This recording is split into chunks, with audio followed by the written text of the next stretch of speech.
नमस्कार, मी प्रणाली भोसले. माझे कोकणमध्ये आपल्या सर्वांचं मनपूर्वक स्वागत आहे. अश्विन आणि कार्तिक या महिन्यांच्या संधिकालात दिवाळीचा सण येतो. अश्विन वद्य द्वादशी ते कार्तिक शुद्ध द्वितीय या दरम्यान दीपोत्सव साजरा केला जातो. 6 महिन्यांची प्रदीर्घ रात्र संपून 6 महिन्यांचा दिवस सुरू होताच त्या प्रदेशातील लोकांना नवजीवन प्राप्त झाल्यासारखं वाटत असावं आणि त्यासाठीच हा आनंदोत्सव साजरा केला जात असावा असं म्हटलं जातं. 14 वर्षांचा वनवास संपवून रामचंद्र सीतेसह अयोध्येला परत आले ते याच दिवसात. प्राचीन काळी हा यक्षांचा उत्सव मानला जायचा. अंधार दूर करून प्रकाशाचे अस्तित्व निर्माण करणारा दीप मांगल्याचे प्रतीक मानला जातो. दिव्यांच्या प्रकाशानं आपल्या जीवनातील अंधकार दूर व्हावा म्हणून हा दीपोत्सव साजरा केला जातो अशी मान्यता आहे.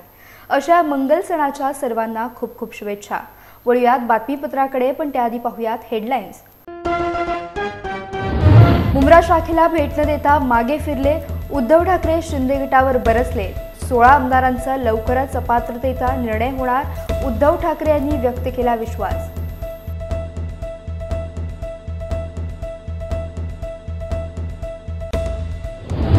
मी विधानसभा लढवणार, खासदार की नाही, जो कोणी विधानसभा लढवेल त्याला निवडून आणू, दीपक केसरकर यांनी व्यक्त केली इच्छा.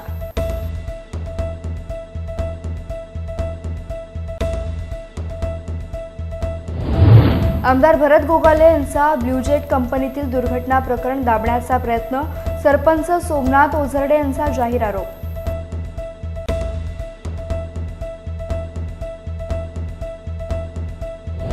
आणि बांध तिवरे ग्रामपंचायत सरपंचपदी योगेश गाडगीळ, सौ गाडगीळ यांनी घेतली मनसे नेते वैभव खेडेकर यांची भेट.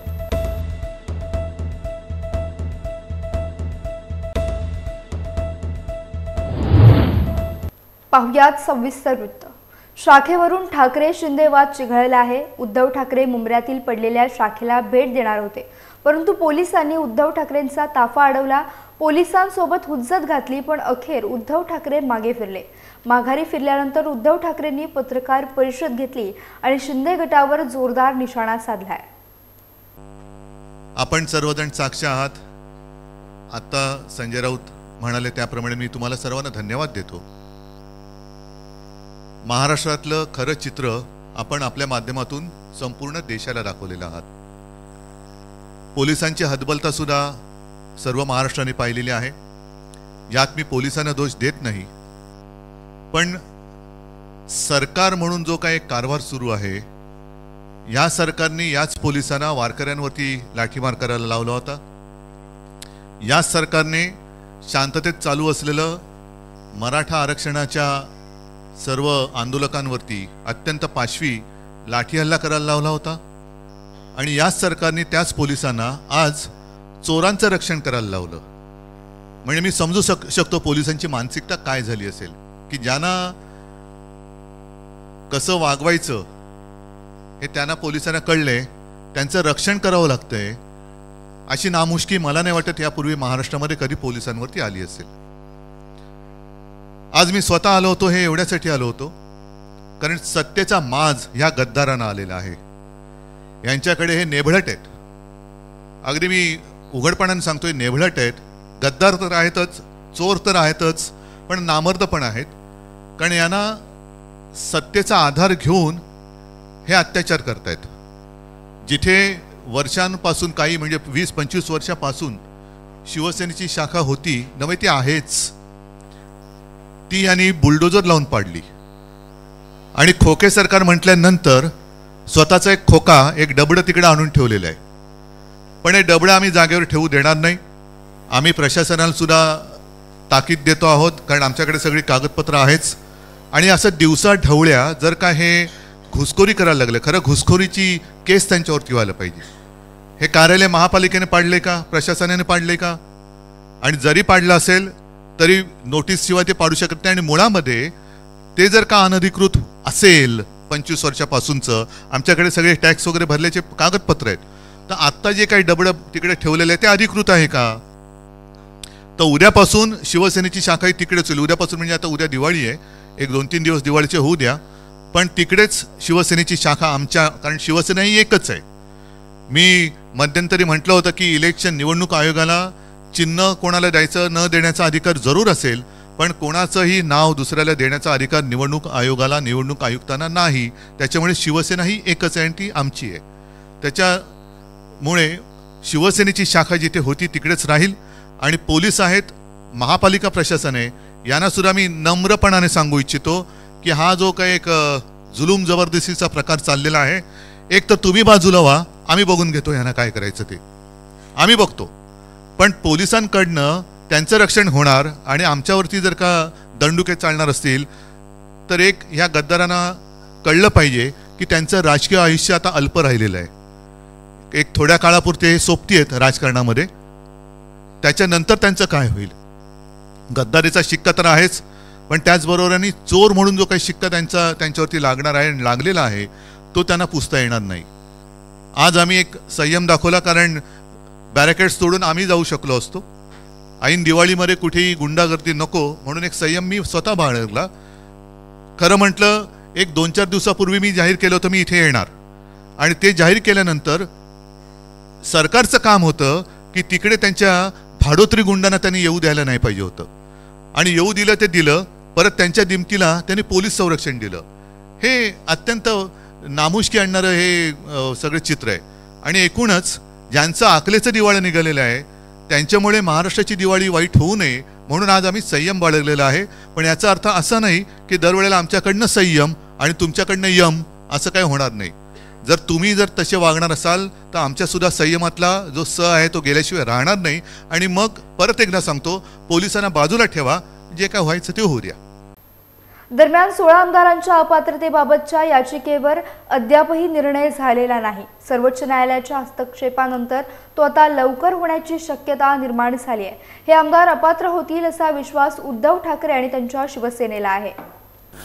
आमदार अपात्रतेची जी काही सुनावणी आहे त्याच्याकरता सर्वोच्च न्यायालयाने 31 डिसेंबर पर्यंतची मुदत ह्या लवादाला दिलेली आहे, आणि त्यांना 31 डिसेंबरला निर्णय द्यावाच लागेल.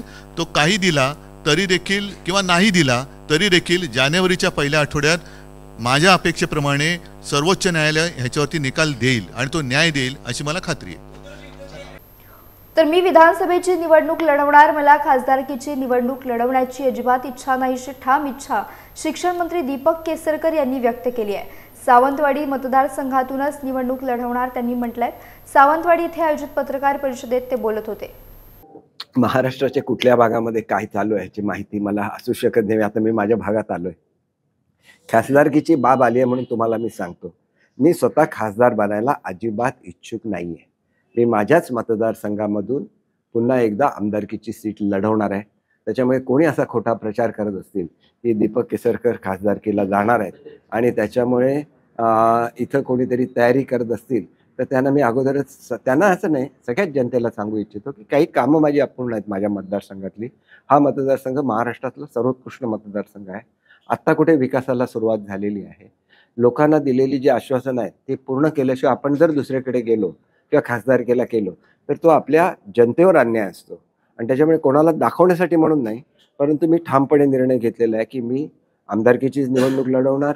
युतीचा जो कोण उमेदवार असेल त्याला माझ्या मतदारसंघामध्ये 50,000पेक्षा जास्तचं यश हे सेना, भाजप आणि आपल्या RPIची युतीची लोक आणि राष्ट्रवादीच्या युतीची लोक मिळून देतील. मग मोदी आणि अमित शहाने विनंती केली मोदी आणि अमित शहाने खासदारकी लढवण्यासाठी, तर लढणार. हे विनंती कोण करणार, ते आदेश देऊ शकतात. पण मी माझी भूमिका स्पष्ट केलेली आहे. मी कुठल्याही परिस्थितीमध्ये आमदारकी लढवणार. माझ्या मतदारसंघामध्ये मी आता आठवड्यातले 3 दिवस ठेवलेले आहेत. सर्व नागरिकांना एकत्र करून, चारही पक्षाच्या लोकांना विश्वासात घेऊन या संपूर्ण भागाचा आणि सिंधुदुर्ग जिल्ह्याचा कायापालट केला जाईल. मी सिंधुदुर्गबरोबर रत्नागिरीमध्ये सुद्धा काम करतोय. जे कोण खासदार असतील त्यांना प्रचंड बहुमताने निवडून आणलं जाईल. तर महाड औद्योगिक वसाहतीतील ब्लू जेट कंपनीतील दुर्घटनेत मृत्यू झालेल्या कामगारांच्या वारसांना आर्थिक मदत देण्यास प्रारंभ झालाय. महाड तालुक्यातील चोचिंदे येथील आदित्य मोरे या मृत कामगाराच्या वारसांना कंपनी प्रशासनातर्फे 30 लाखांचा पहिला धनादेश सुपूर्द करण्यात आला. याबाबत आमदार भरत गोगावले यांच्याशी बातचीत केली आहे आमचे प्रतिनिधी धम्मशील सावंत यांनी. शिवसेनेचे आमदार भरत शेठ गोगावले आपल्यासोबत या ठिकाणी एक्सक्लुझिव्ह बातचीत करण्यासाठी आहेत. ज्या पद्धतीनं काही दिवसापूर्वी महाड MIDC मध्ये ब्लू जेट हेल्थकेअर कंपनीमध्ये खूप मोठी अपघाती दुर्घटना घडली होती आणि त्या दुर्घटनेनंतर अनेक मृतांचा त्या ठिकाणी अनेक कामगार जे आहेत ते मृत झाले होते आणि त्यानंतर त्या कामगारांच्या नातेवाईकांना नुकसान भरपाई मिळावी यासाठी आमदार भरतशेठ गोगावले यांनी विशेष प्रयत्न केले होते. आपण त्यांच्याशी बातचीत करतोय की कशा पद्धतीने त्यांना भरपाई या ठिकाणी देण्यात येत आहे. हे काय सांगू? आपण आज पहिला जे चोचिंद्याचे मोरे होते त्या मोऱ्यांचा जो मुलगा त्याच्यामध्ये मृत्युमुखी पडला, तर त्याच्यामध्ये आज आम्ही त्यांना पहिला धनादेश 30 लाखाचा ते ठरल्याप्रमाणे दिलेला आहे. 5 लाख मुख्यमंत्री सहायता निधीचे दिवाळीच्या नंतर ठरले ते देऊया. 10 लाखाच्या पुढे जवळजवळ इन्शुरन्सचे पैसे मिळतील असे तजवीज आमची चालू आहे आणि मग त्यांच्या नियमामध्ये बसतील त्यांना पेन्शन 5,000 रुपयापर्यंत बसल अशी सगळी व्यवस्था करतोय. तर आम्हाला म्हणजे जेवढी जास्त मदत करायची ती आम्ही केली. काही लोकांनी आवाजच्या सव्वा सांगितलं पण तसं होणार नव्हतं. या MIDC मध्ये आतापर्यंत जेवढ्या घटना घडल्या त्याच्यामध्ये जे पैसे दिले गेले नाहीत त्याच्यापेक्षा जास्त पैसे आम्ही ब्लू जेट वाल्यांकडनं घेऊन दिले. आणि दुसरी एक महत्वाची बाब, जे आपल्या मुख्यमंत्री सहायता निधीतून नैसर्गिक आपत्ती झाली किंवा काय तर त्याला पैसे दिले जातात. म्हणजे उदाहरणार्थ तळ्यासारखं दुर्घटना, इर्शादवाडीसारखी दुर्घटना. परंतु या अपघातामध्ये पण स्वतः साहेबांनी 5-5 लाख प्रत्येक कुटुंबाला देण्याचं ठरवलेलं आहे. तर अशा प्रकारे 35 लाख रुपये त्यांना या अपघातामध्ये त्यांच्या कुटुंबियांना मिळतील.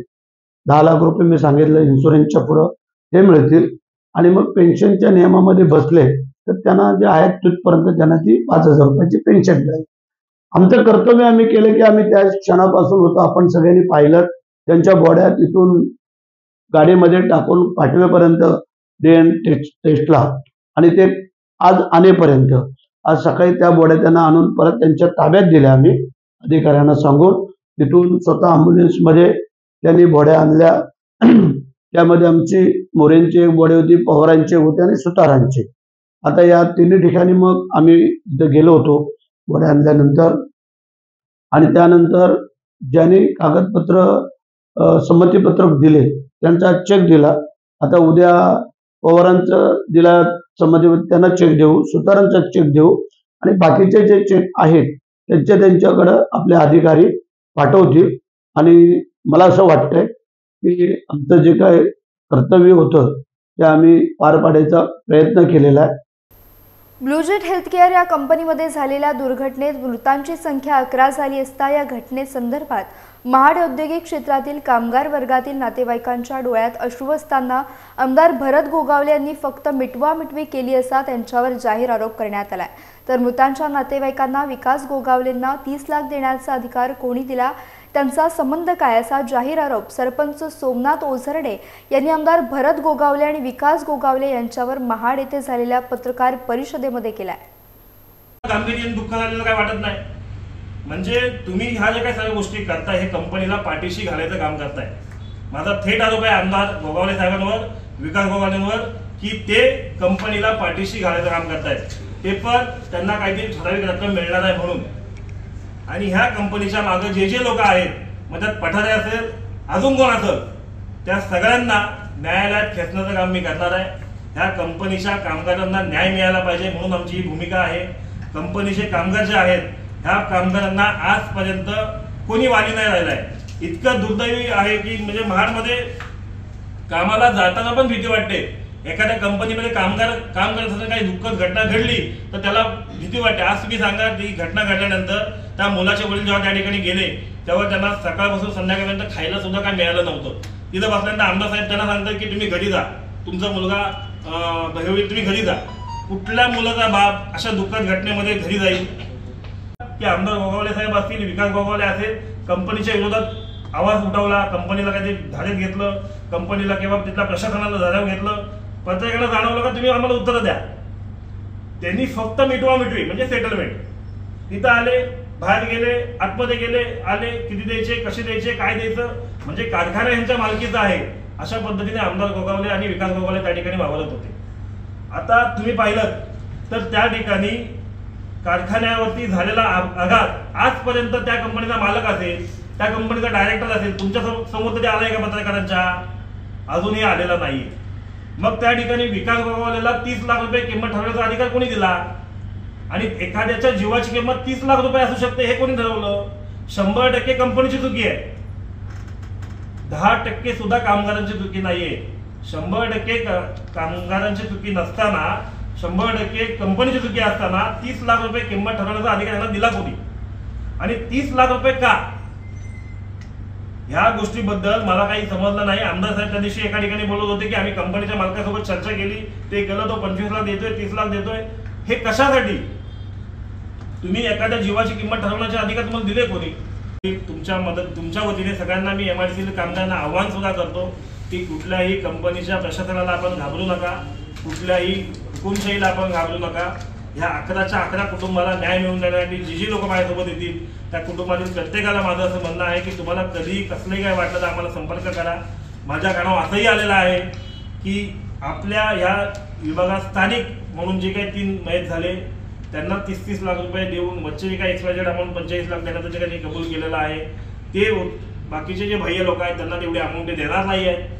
हे सुद्धा आपण पत्रकारांनी लक्षात घ्या, हे सुद्धा आपण पहा. कारण की शेवटी भारताचा नागरिक आहे तो. जी घटना घडली ज्याला समान न्याय मिळायला पाहिजे. आज आपल्या लोकांना 45 लाख मिळतं तर त्या उर्वरित 8 जणांना सुद्धा 45 लाख रुपये ह्यांच्या माध्यमातून मिळाले पाहिजे. ते मिळाल्यानंतर आमचं जे काम आहे कोर्टात गेल्यानंतर आम्ही जो आकडा काढला तर किमान 1,50,00,000 रुपये प्रत्येकाच्या कुटुंबाला मिळतील अशा प्रकारचा आम्ही. दापोली तालुक्यातील बांधतिवरे ग्रामपंचायत मधून भरघोस मतांनी निवडून आलेल्या मनसेच्या योगेश्री सागर गाडगीळ यांनी पक्षाचे महाराष्ट्र राज्य सरचिटणीस तथा खेड नगर परिषदेचे माजी नगराध्यक्ष ॲडव्होकेट वैभव खेडेकर यांची त्यांच्या निवासस्थानी भेट घेतली. यावेळी योगेश्री सागर गाडगीळ यांचा सत्कार करण्यात आला. यावेळी ॲडव्होकेट वैभव खेडेकर, वैभवी खेडेकर, उपजिल्हाध्यक्ष तथा माजी नगरसेवक सचिन गायकवाड, सागर गाडगीळ, राजवैभव नागरी सहकारी पतसंस्थेचे मुख्य कार्यकारी अधिकारी वसंत पिंपळकर आदी उपस्थित होते. यासह बातमीपत्रात वेळ झाली इथेच थांबण्याची. भेटूयात नवीन बातमीपत्रासह. तोपर्यंत तुम्ही कुठेही जाऊ नका. पाहत रहा फक्त माझे कोकण.